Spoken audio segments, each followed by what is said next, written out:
Men are loss. आत्ताच्या मॅनला कोण आहे, भेटून कोण भेटणार? Andrew Tate. He is not a good role model to look up to. We don't know what to fight for. We don't know what to look for. Society is built by men. Society is destroyed by men. ठीक आहे. Birth देणं किती painful असू शकतंय. इतकं अवघड काम करतात, मी त्यासाठी रिस्पेक्ट देतो त्यांच्यासाठी. पिरियड्स असतात मंथली, इट्स डिफिकल्ट. पण ह्या गोष्टींमुळे आम्हाला काही त्रास नाही आहे हे सांगणं अतिशय चुकीचं आहे, कारण ते डिसरिस्पेक्टफुल आहे आमच्यासाठी. ज्या फिमेल ज्या असतात, ठीक आहे, ज्या म्हणतात की बिईंग फिमेल इज हार्ड, ठीक आहे, इट इज हार्ड, ठीक आहे, being a human is hard. ते बी काही प्रॉब्लेम नाही होतं पोरांची. माझ्या विचारावर असं म्हणणं आहे की हो, पोरांची चुकी. आपल्यातलेच पण वेगळे परघरी आपल्यासाठी मॅस्क्युलिनिटीवर चर्चा करणार आहे. आपल्या इंडियन सोसायटीमध्ये किंवा जनरल सोसायटीमध्ये मॅस्क्युलिनिटी काय आहे आणि टॉक्सिक मॅस्क्युलिनिटी काय आहे याच्यावर भरपूर डिबेट आहे आणि त्याच्या डेफिनेशन्स क्लिअर. तर त्याच्यावर आमचे पर्स्पेक्टिव्ह काय आहेत ते आज मांडण्याचा आम्ही प्रयत्न करू. तर विना काही वेळ घालवता आपण हा व्हिडिओ चालू करू. तर पियुष, ही मॅस्क्युलिनिटी म्हणजे काय? ज्या विचित्र गोष्टी आहेत ज्या मॅस्क्युलिन नाही आहेत, ठीक आहे, पण त्यांना मॅस्क्युलिन म्हणलं जातं. आय थिंक की मॅस्क्युलिनिटी जी आहे की ते एक प्रकारची एक स्टिलनेस आहे, सिक्युरिटी आहे आतून. सो जे मॅस्क्युलिन मेन असतात ते एक प्रकारे इन कंट्रोल असतात. ते असं नाही की इम्पल्सिव्ह असतात, असं नाही की त्यांना काही जरी म्हणलं तर ते लगेच रागानं फुटतील वगैरे. तर ते एका प्रकारे इन कंट्रोल असतात.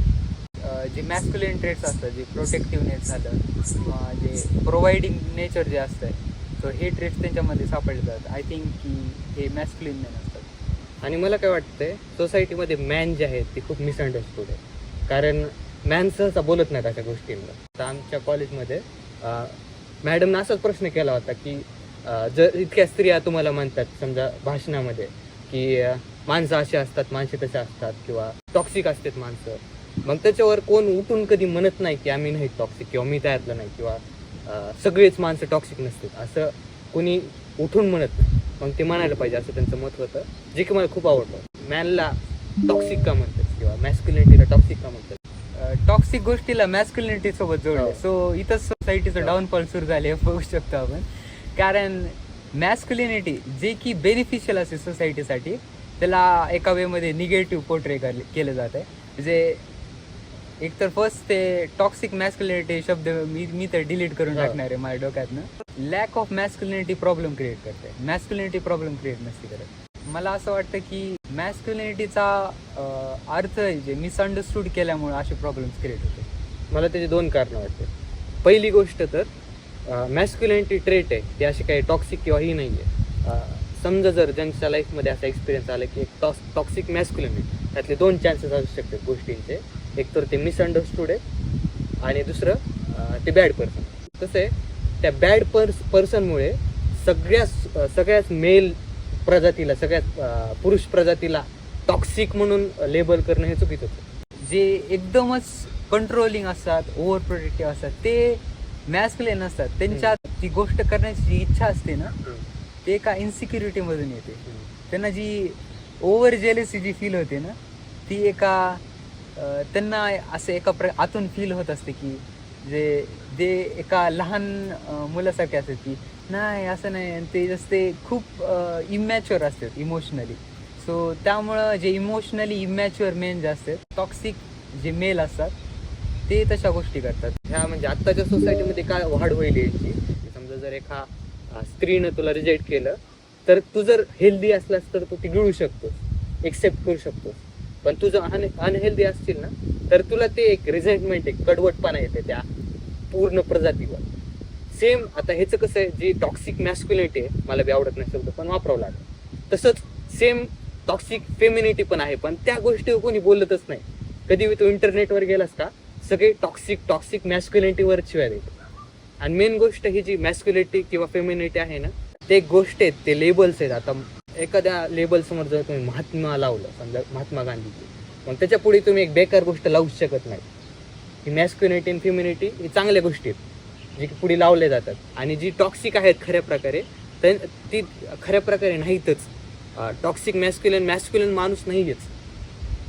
ज्याला की आपण लेबल करतो त्या गोष्टीला. उलट मला वाटतं की ती डिसरिस्पेक्ट झाली त्या मॅस्क्युलिन नेमची. कारण मॅस्क्युलिनिटी आणि फेमिनिटी इतक्या चांगल्या गोष्टी आहेत जे की आपल्याला सर्वायवलसाठी इतक्या वर्ष आपण त्याच्यामुळे जगलोय. मला असं वाटतं की सोसायटीचे जे पॉवर डायनेमिक असतात ना ते आय थिंक ते ब्रोकन आहेत एका प्रकारे. फिमेल्सचं बघितलं की त्यांना इक्वल पे पाहिजे, इक्वल पेमेंट पाहिजे, इक्वल गोष्टी पाहिजे, ठीक आहे, लाईक आय अग्री. पण आपल्याला हे रिअलाईज करायला पाहिजे की लेस फिमेलला इक्वल पे जरी पाहिजे असला तरी तिला नवरा तिच्यापेक्षा जास्त कमवणायला पाहिजे, ही गोष्ट रिअलाईज केली पाहिजे. सो मला असं वाटतं ना की जी आपली जी सोसायटी ज्या वेमध्ये स्ट्रक्चर आहे ना ते एका प्रकारे खूप सारे प्रॉब्लेम क्रिएट करते. बरं तुला काय वाटतं कृष्णा, सर्वात बेकार फिलिंग कोणती असते पोरांसाठी? सर्वात बेकार फिलिंग ज्याच्यात ते रॉक बॉटमला जातात, म्हणजे जे सर्वात ते नसते काही तुटून जाते, अशी कोणती फिलिंग असते? वर्थलेसनेस. म्हणजे मला माझी काही वर्थच नाही ह्या जगण्यात, म्हणजे माझी काही किंमतच नाही आहे. आता मेन जे असतात ते आता उगच कोट नाही आहे, बॅकबोन असते सोसायटीचे. आणि त्या सोसायटीच्या बॅकबोनवर लाथा हाणायच्या, त्या कणेवर लाथा हाणल्या चालल्यात. कारण कोणी इज्जतच देई नाही काय. If you think about it, worthlessness जसं तू म्हणलास, सर्वात घटिया फिलिंग मेलसाठी असती पॉवरलेसनेस. ठीक आहे, पॉवर इन अ वे असं म्हणणं झालं की नेतासारखं लढायला जायचं कुठतरी वगैरे, तसं नाही म्हणायचं मी. पण इन जनरलमध्ये ठीक आहे, ती एक सायकोलॉजिकल नसते का की मला माझ्या जीवनावर कंट्रोल आहे, ते नसणं. आणि ही सर्वात वर्स्ट फिलिंग आहे मेनसाठी, टू फील की माझं पण काहीच फायदा नाही. अशा ज्या फिलिंग्स असतात त्यामुळे खूप वेळा मेन सुसाईडकडे वळतात असं वाटतं मला. आपण जर विचार केला तर खूप वेळा पॉवर करप्ट करते, असं एक सोसायटीचं एक दृष्टिकोन असतो की जेव्हा कोणत्या व्यक्तीकडे खूप सारी पॉवर येते तेव्हा माणूस करप्ट होतो, नसते का पॉवर डोक्यात घुसते असं. पण जी पॉवरलेसनेस आहे ती अजून जास्त करप्ट करते. जेव्हा एका मेलला इतकं पॉवरलेस फील होते जीवनामध्ये, तर तेव्हा एक अशी सोसायटी क्रिएट होती ज्या सोसायटीमध्ये इन्सेल भरलेले आहेत, ज्या सोसायटीमध्ये प्रॉब्लेमॅटिक मेल्स भरलेले आहेत, ज्या सोसायटीमध्ये ॲडिक्ट्स भरलेले आहेत. जेव्हा एवढ्या अमाऊंटमध्ये मेल जेव्हा सोसायटीमध्ये असतात, जे पर्पजलेस मेन, असे मेन जे की जीवनामध्ये त्यांना थोडी बी पॉवर फील होत नाही, म्हणजे जे जेव्हा सकाळी उठते ठीक आहे, नो वन गिव्स फक अबाउट देम, ठीक आहे. आणि ज्या फिमेल ज्या असतात ठीक आहे, ज्या म्हणतात की बीइंग फिमेल इज हार्ड, ठीक आहे, इट इज हार्ड, ठीक आहे, being a human is hard, but I think to be a male and not have worth and to be powerless is ती अशी फिलिंग आहे जी की वुमन डोंट इवन नो की ती कशी फील होती. सो ते मी असं म्हणेल की woman don't know how to feel that, कारण ती जस्ट ती मेनचं नेचर आहे. सो जेव्हा असे जे मेल जेव्हा सोसायटीमध्ये तयार होते तेव्हा एक सोसायटीचं स्ट्रक्चर कोलॅप्स होतं असं वाटतं मला. कारण मेन जे असतं ते सोसायटीचं बॅकबोन असतं, आणि जेव्हा बॅकबोनच एवढा खचला आहे तर सोसायटी पण कोलॅप्स होते. आणि अजून एक मत असते की फिमेलचा प्रॉब्लेम आहे, ठीक आहे, ज्या बी असतील सगळ्या त्या फिमेलचा प्रॉब्लेम जर बघितला तरी फिमेलचं म्हणणं असतं की हे जे पोरांची चुकी आहे, ठीक आहे, जे बी काही प्रॉब्लेम आले तर पोरांची चुकी आहे. माझं ह्याच्यावर असं म्हणणं आहे की हो, पोरांची चुकी आहे, if you think about it. कारण society is build by men, society is destroyed by men, ठीक आहे. पण द थिंग की हे चक्र सुरू असतं. Strong men create easy times create weak men, weak men create hard times create strong men. पण आय थिंक सोसायटी ज्या वेमध्ये स्ट्रक्चर आहे आता ते असं आहे की we don't know what to fight for, we don't know what to look for. So ती जी मेन आर लॉस ती जी आहे ना की they are lost to the not even rock bottom. ते नसते का की जेव्हा एक मेल असते तेव्हा ते त्या रॉक बॉटमला पोहोचते. He has energy to do stuff, like if a man has lost everything, he has power to gain everything, like he can do stuff with that much of motivation and stuff. But आता जी society ज्या वेळेमध्ये structured आहे, ज्या वेळेमध्ये हे phone आहेत, ज्या वेळेमध्ये हे आपलं ब्रेन हायजॅक करतात, ज्या वेळेमध्ये things are design to corrupt our brains, ती असे की ती जी मेनचं जी नेचर असते ना, to fight and to take responsibility, तेच डिस्ट्रॉय झालेलं आहे. सो आय थिंक त्यामुळं ही सोसायटीचं एक स्ट्रक्चर तुटलेलं आहे. आणि जेव्हा स्ट्रक्चर तुटतंय ना, तेव्हा सगळंच कोलॅप्स होतं आहे. सो आणि ज्या पूर्ण सोसायटीचे प्रॉब्लेम आहेत, ठीक आहे, त्या सोसायटीच्या ज्या प्रॉब्लेम आहेत त्या ह्या स्ट्रक्चर तुटण्यामुळं, ह्या मेनच्या प्रॉब्लेममुळे सोसायटी स्ट्रक्चर तुटतं आहे. बट थिंग अशी आहे की मेनच्या प्रॉब्लेमची रिस्पॉन्सिबिलिटी कोणीच घेत नाही. जर सोसायटीमध्ये जर कोणती प्रॉब्लेम असली, जर सोसायटीच्या कोणी म्हाताऱ्या लोकांना त्रास व्हायला, कुणालाही त्रास व्हायला, तर त्याचं ब्लेम ऑलवेज मेनवर जाते की मेनची चुकी आहे. बट जेव्हा मेनचे प्रॉब्लेम असतं तेव्हा असं कोणीच म्हणत नाही की okay let's try to fix that. त्याला एक प्रॉब्लेम समजलं जात नाही. आय थिंक ही सर्वात खराब गोष्ट आहे. म्हणजे आपली सोसायटी प्रोग्रेस होईल, म्हणजे आता चांगल्याकडे का वाईटकडे ते बघूत आपण, पण आता वुमन्सला राईट भेटायलेत किंवा ते अशा फील्डमध्ये समजा स्टडीजमध्ये त्यांना चांगल्या ऑपॉर्च्युनिटी भेटायला, इक्वल राईट्स आहेत. इतके बदल झाले. आता कसं आधीची सोसायटी कशी होती, पुरुषांवर जास्त आधारित होती, ब्रेड विनर असणार मॅन, म्हणजे आधी डिफाईन गोष्टी होत्या, पण आता सगळ्या डिफिनेशन्स चेंज व्हायला. स्टडीजमध्ये वुमन डॉमिनेट करतात आपल्याला, डॉमिनेट म्हणून मुलं ड्रॉप आउट व्हायला, बेरोजगार आहेत मुलं, पण वुमन स्ट्रायव्हिंग चालू आहे आता वुमनची. वुमनला सगळीकडून हेल्प भेटायली, सगळे मेंटल ग्रुप त्यांना मदत करायचे. आणि ह्या सिच्युएशनमध्ये मॅनला माहीतच नाही काय करावं, कारण वुमन पुढे गेल्या, त्यांच्या विलिंगनेसनं पुढे गेल्या. पण माणसाला नाही ना की आता मी माझा ब्रेड विनर सोडून मी भांडे घासायला चालू करू किंवा मी घरची कामं करायला चालू करू. जसं वुमन जी विलिंगनेसनं ते चालू केली त्यांची स्ट्रायव्हिंग, तशी मॅननं नाही केली. मग मॅनला त्या चेंजला अडॅप्ट व्हावं लागायला, आणि त्यांना मदत करायला कोण नाही आहे. आणि मेन गोष्ट कोण रिस्पेक्ट देई नाही मॅनला. जितकी आधी आपल्याला भेटत होती ना, तितकी आता सोसायटीमध्ये कोणच रिस्पेक्ट देत नाही. म्हणजे एकतर रोजगार भेटत नाही, संधी भेटत नाही, कारण आरक्षण मिळालं म्हणून, मला त्यात काही आक्षेप नाही. पण घरी बेइज्जती होती. आणि माणसाला एखाद्या वेळेस वुमनला चालेल की गोष्टी केलेल्या घरी बसून, पण माणसाला ते सहनच होत नाही अशा गोष्टी. समजा मला पॉवर नाही आहे, मला रिस्पेक्ट नाही आहे, माझी काय वर्थ नाही आहे, जगू शकत नाही माणूस. आणि अजून एक बेकार गोष्ट काय आहे की जी माझ्या पूर्वजांनी केलं, समजा ऑपरेशन जी झालं किंवा महिलांना जी आपण पिडलं आपल्या पूर्वजांनी किंवा आपल्या पंजोबांनी पिडलं, त्याचं ब्लेम मला भेटायलं, जे ज्यात माझा काही हात नाही आहे, जी की खूप बेकार गोष्ट आहे. कारण सोसायटी म्हणाली ही मॅनची चुकी, पण ती कवाची मॅन, आधीची मॅन, आणि त्याचं ब्लेम मला आत्ता ती बर्डन झेला लागायला. मला काय वाटतं, मी काही केलंच नाही अजून.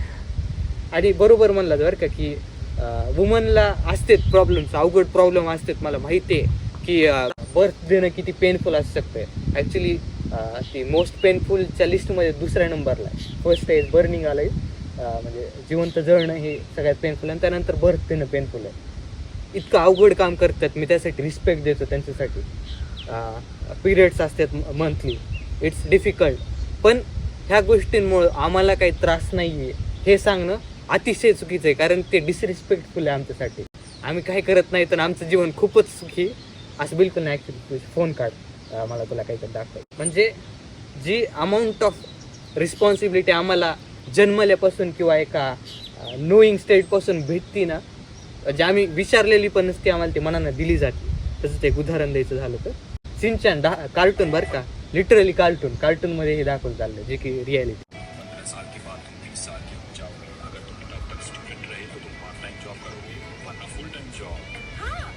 जॉबच नाही, काय करतो घरी बस.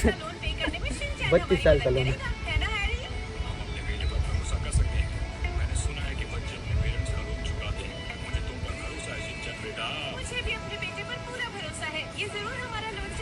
बरोबर, त्याचं टेन्शन बघायलाच का. म्हणजे लहानपणापासून बरो 5 वर्षाच्या असताना अशा जबाबदारी लादली जाते, जे की आम्ही विचारत नाहीत, पण आम्हाला त्यात गर्व आहे. आम्ही ते पार पाडू शकलो तर आम्हाला काय हरकत नाही, पण बेइज्जत करून ही जबाबदारी पार पडणं थोडं आवडतं. आणि लाईफमध्ये ॲक्च्युली वुमन सर्वात हार्ड असतात. त्यात मी एक टेड टॉक होता, ते दाखवतं ॲक्च्युअली तुला. I did not interview men for the first 4 years of my study. And it wasn't until a man looked at me one day after a book signing and said, "I love what you have to say about shame." I'm curious why you didn't mention men. And I said, I don't study men. And he said, that's convenient. And I said, why? And he said, because you say to reach out, tell our story, be vulnerable. But you see those books you just signed for my wife and my 3 daughters? I said, yeah. They'd rather me die on top of my white horse than watch me fall down. When we reach out and be vulnerable, we get the shit beat out of us. And don't tell me it's from the guys and the coaches and the dads. Because the women in my life are harder on me than anyone else. So I started interviewing men and asking questions. And what I learned is this. You show me a woman who can actually sit with a man in real vulnerability and fear, I'll show you a woman who's done incredible work. So जेव्हा आपण समजा trait आहे चांगली vulnerable असणं, ज्याला की आता weakness म्हणून समजलं जातं, आणि आपल्याला म्हणजे कोणताच रूम नाही आहे. आता वुमनला हेल्पलाईन आहेत, त्यांना बोलायला आहेत गोष्टी, त्या मैत्रिणीला बोलतात, मुलं बोलत नाहीत गोष्टी अशा. म्हणजे एक जर कोणतं मेल जर स्ट्रगल करायला त्याच्या जीवनात, कोणीच सोसायटीमधलं कोणीच अशा वेमध्ये बघत नाही की ओके त्याला प्रॉब्लेम असतील, ठीक आहे, त्याला जीवनात काही अडचण असेल, त्याला कोणी गाईड करायला नसेल, ठीक आहे, असं कोणीच बघत नाही. पहिली गोष्ट सगळ्यांच्या डोक्यात हीच येते की नल्ला आहे, बेरोजगार आहे, काही नाही, झोपतो घरात, काही कामाचं नाही आहे, पडतोच आहे, असे. सो सोसायटी इन जनरल खूप हार्श असते म्हणजे ते एक सॉफ्ट स्पॉट नसते. सो आय थिंक हा प्रॉब्लेम ही आहे की त्यांना माहीतच नाही काय करायचं, ठीक आहे. कारण जेव्हा माहीत असते तेव्हा वेग गोष्ट असते की मला ते इतके लॉस्ट आहेत की त्यांना पर्पजच माहिती आहे की मी जीवनात काय करणार आहे. ते इतके लॉस्ट आहेत की ते इतके ॲडिक्ट झालेत की त्यांना आता there is no way out, अशी टाईपची त्यांची मेंटॅलिटी आहे. ही प्रॉब्लेम. आता कोण सांगणार, कोण एक चांगले रोल मॉडेल असले तरच सांगणार ना. आपल्या मेनमध्ये रोल मॉडेलच नाही आहेत चांगले, ज्याच्यात आपण लुकअप टू करू शकतो. आपल्याला आपण समजा एखाद्या वेळेस आपण काहीतरी पेनमध्ये किंवा डिप्रेशनमध्ये आरोट बाहेर, म्हणजे आपल्याला काही इज्जतच नाही आहे, आणि आपले प्रॉब्लेम धरलं जात नाही म्हणून आपण एक शी करतो, नम होतो आपल्या इमोशन्सला. आणि एकदा ते सायकल झाली ना की मग ते एक जन्म होतो त्या बॅड पर्सनचा किंवा टॉक्सिक मॅस्क्युलिनचा. कारण जर तुम्ही जर एखाद्याला जर पर्पज दिला, एखादी गोष्ट दिली करायला, जीव तोडू शकतो तो. आता सोल्जर्स असतात ते जीव देतात मातृभूमीसाठी, त्यांना कोणी विचारत नाही, त्यांना काहीतरी पर्पज आहे, त्यांना सांगायला गायडन्स आहे, चांगले जनरल आहेत सांगायला. आत्ताच्या मॅनला कोण आहे, भेटून कोण भेटणार. Andrew Tate, he is not a good role model to look up to. म्हणजे हे जे खूप सारे जे पर्सन आहेत ना, आय थिंक की एक रोल मॉडेल चूज जेव्हा आपण करतो ना तेव्हा हे बघून नाही केलं पाहिजे की कुणाची सगळ्यात तगडी बॉडी आहे, कुणाकडे सगळ्यात जास्त पैसा आहे. आय थिंक ते अशा पर्सनला, अशा मॅनला रोल मॉडेल बनवलं पाहिजे ज्यानं ॲक्च्युली स्ट्रगल केलं जीवनामध्ये, जे ॲक्च्युअलमध्ये रिअल ॲडवाईस देत. हां, ही जी गोष्ट आहे ना की फिमेलला वाटतं की जे पुरुष जे काम करू शकते ते मी पण करेल, ठीक आहे, मेल जे काम करते ते मी पण करू शकते, असं काय की असं कोणती गोष्ट जी मी करू शकत नाही. सो मला ह्यावर हे वाटतं की ते जर बघितलं ना की हे एक मॅनचं नेचर आहे, ते जे असतं ना, हे मातृभूमी तुझ्यासाठी मरण तुझ्यानं ना, ते सॅक्रिफाईस करणं, जे वुमन पण सॅक्रिफाईस करतात, मी असं म्हणत नाही की करत नाही, पण ती जी एक प्रकारची डेडिकेशन असते ना की मी माझं 100% ह्या गोष्टीसाठी देत, की मी हे जगतोय त्याच्यासाठी. ही जी डेडिकेशन असते ना, जी की रॉक सॉलिड असते, त्याच्यावर ते हटत नाही, ही मॅनचं नेचर असते.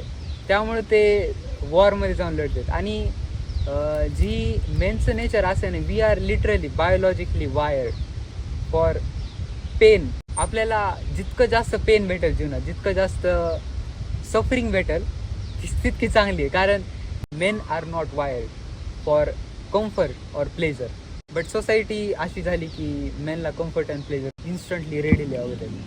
सो ती एक मला बेकार गोष्ट वाटते. मला असं वाटतं की in deep down in man ते ऑलवेज मॅनचे काम करण्यामध्ये कम्फर्टेबल आहे. आता काही फिमेल्सला असं वाटू शकते की हा पोरगा आहे हे असे फिमेलचे काम करतं, पण deep down within a man he is always a man. Deep down within a man he always want to provide, he always wants to protect. Biologically if you think about it, जी most comfortable, जी most within आपल्याला तेच असते का relax thing आहे जी मॅनला भेटू शकते, की man fulfilling his duties. Let's say का मॅनला जर असं सांगितलं, ठीक आहे, की तू एका तासात 1000 रुपये कमवू शकतोस, आणि फिमेलला असं म्हटलं तू एका तासात 1000 रुपये कमवू शकतो, तर फिमेल मला खूप वेळा असं वाटतं की ते असं विचार करतात की हां मी 4 तास काम करेल, 4000 झाले, माझं 1-2 आठवड्याचं काम होऊन जाते. बट मेल असे थिंक करतात की ओके मग एका तासाला मला 1000 रुपये कमवू शकतो, सो मी दिवसातनं खूप सारे तास काम करायला पाहिजे. ओके मला एवढा सारा पैसा आला, सो मी माझ्या फॅमिलीला काय देऊ शकतो, मी किती जास्त काम करू शकतो. आणि ते नसते का की they work as hard as they can. हे मेनचं नेचर असते. दिस इज मॅस्क्युलिनिटी, नॉट फुगीरपणा, मॅनलीनेस नसते. मॅस्क्युलिनिटीला जे टॉक्सिक समजलं जात आहे त्यामुळं खूप प्रॉब्लेम्स येतात, आणि ते मेनचे प्रॉब्लेम नाहीत. मेनचे प्रॉब्लेम आय थिंक त्याचा वे असा असायला पाहिजे बघण्यामध्ये, दे आर सोसायटील प्रॉब्लेम नॉट मेन्स प्रॉब्लेम. कारण इफ यू थिंक सोसायटीचं स्ट्रक्चर जर खराब असेल तर आपण असं का म्हणताल की मेनचे प्रॉब्लेम आहे? सोसायटीचं प्रॉब्लेम आहे ना, if you think about it. जर सोसायटी जशी स्ट्रक्चर आहे की मोस्ट ऑफ द मेन घरी बसायलेत आणि काहीच करण्यात झालेत, तर ते सोसायटीयल प्रॉब्लेम आहे. सो आय थिंक मी त्या वेमध्ये बघतोय त्या थिंगला. हे जे लग्न आहे, मॅरेज आहे, ते पार्टनरशिप असते. म्हणजे मेनली समजा समजा उदाहरण घ्यायचं, मॅन समजा वर्कला जातं, पैसे आणतं, लेकरं पैसे खात नाही, लेकरं अन्न खातात, मग बाई जी आहे ते अन्न बनवतात, लेकरं अन्न खातात. पुन्हा जी मॅन जे आहे ते थकून किंवा बाहेर लाता खाऊन घरी येत आहे पैसे कमवून, मग घरी आल्यास त्याला त्याची वाईफ जी आहे ती इज्जत देते, त्याला त्याच्या पायावर डबल उभा करते, सकाळी इस्त्रीचे कपडे देते आणि पुन्हा कामाला पाठवते ताट माने. आणि ही उलटं पण असू शकते. समजा जर पार्टनरशिपमध्ये कसं असते, इक्वल टर्म्स असल्या, तर एखादा समजा फेमिनाईन मॅन असला तर he can do the home stuff. अशी गोष्ट नाही की त्यांना घरचे काम करून येते, पण त्या दोघांच्या ॲग्रीमेंटवर असायला पाहिजे ते, पण ती पार्टनरशिप आहे. आणि ॲक्च्युली अजून एक गोष्ट, ही जी बॅड पर्सनपासून किंवा ही टॉक्सिक मॅस्क्युलिन पर्सनपासून जे हर्ट होतात म्हणा, ते काय करतात, सगळे मॅन टॉक्सिक आहेत, सगळी जी पुरुष प्रजाती आहे टॉक्सिक आहे, आणि मी आता बॅड बीच म्हणून राहणार आहे, मला काही रिलेशनशिप किंवा काही मला ह्याच्यात काही अर्थ वाटत नाही, पैसा कमवते नाही एकदा जीवन जगतो. आणि ही very toxic view to look out. म्हणजे तुला काय वाटतं? मला आपण जर विचार केला ना, ते ह्युमन सायकोलॉजीच्या वेमध्ये जर विचार कर, ठीक आहे, मी जर कृष्णा तुला रोज एक फळ खाऊ घातलं, ठीक आहे, ओके, रोज फळ खाऊ घातलं मी तुला, रोज, ठीक आहे, रोज मी 5 वाजता तुला एक फळ खाऊ घातलं, दुसऱ्या दिवशी खाऊ घातलं, तिसऱ्या दिवशी खाऊ घातलं, 4थ्या दिवशी मी तुला खाऊ घातलं आणि तुला उलट्या झाल्या, तू आजारी पडलास.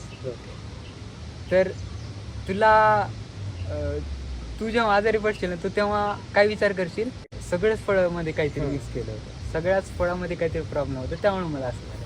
म्हणजे सगळे फळ खराब आहेत, मी सगळ्या फळांना अवॉइड केलं पाहिजे. म्हणजे ते हे आपलं ते नसते का एक काय म्हणते, निगेटिव्ह बायस असते. हां, ते काइंड ऑफ निगेटिव्ह बायस असते. ते एक प्रकारचं ट्रॉमा असते की आपण एका आपल्या लेन्सनं सगळ्या जगाला बघतो, ते आपण ते आपले इमोशन आहेत ना ते प्रोजेक्ट करतो बाहेर.